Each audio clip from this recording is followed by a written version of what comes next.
Kita beralih ke informasi lain, pemirsa. Kementerian Agama Republik Indonesia menerbitkan panduan pembelajaran bagi santri di pondok pesantren dan pendidikan keagamaan di masa pandemi COVID-19. Terdapat 4 ketentuan utama yang berlaku dalam pembelajaran di masa pandemi, salah satunya membentuk gugus tugas percepatan penanganan COVID-19 di pesantren.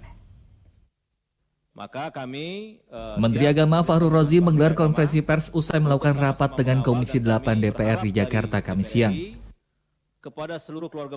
Menteri Agama mengatakan panduan pembelajaran bagi santri di pondok pesantren ini menjadi bagian tidak terpisahkan dari surat keputusan bersama Mendikbud, Menak, Menkes, dan Mendagri tentang panduan penyelenggaraan pembelajaran pada tahun ajaran dan tahun akademik baru di masa pandemi COVID-19. Menurut Menak, terdapat 4 ketentuan utama yang berlaku dalam pembelajaran di masa pandemi, yaitu membentuk gugus tugas percepatan penanganan COVID-19. Kemudian memiliki fasilitas yang memenuhi protokol kesehatan. Harus aman corona, dibuktikan dengan surat keterangan dari gugus tugas percepatan penanganan COVID-19 atau pemerintah daerah setempat. Terakhir, pimpinan, pengelola, pendidik, dan peserta didik dalam kondisi sehat, dibuktikan dengan surat keterangan sehat dari fasilitas pelayanan kesehatan setempat.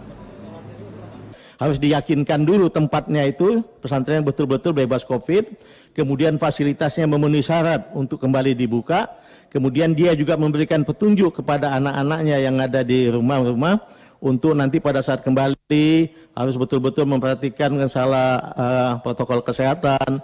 Sebagai contoh, berangkat dari rumah sudah pakai masker, di dalam bus atau di dalam angkutan betul hati-hati untuk jangan jaga jarak. Kemudian usahakan supaya sebelum berangkat sudah ada sertifikat kesehatan.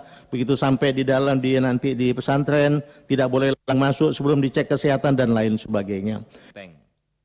Ketua Komisi 8 DPR Yandri Susanto juga mendukung Kementerian Agama membuka kembali aktivitas belajar di pondok pesantren dengan syarat wajib penerapan protokol COVID-19 yang ketat. Ponpes dan madrasah yang boleh buka hanya yang berada di zona hijau. DPR mendukung penuh, dan ini memang aspirasi kami dari awal untuk membuka kembali proses belajar mengajar di pondok pesantren dan sekolah-sekolah yang khususnya di zona hijau. Kalau zona merah, Pak Menteri, kami mungkin belum begitu setuju karena akan akibatnya begitu besar risikonya. Khusus untuk pendidikan keagamaan berasrama seperti pesantren, Kemenak tetap memantau perkembangan potensi pandemi di lingkungan pendidikan keagamaan dengan mempertimbangkan operasionalnya. Deka Kautsar, Bayu Pamungkas, JAK TV.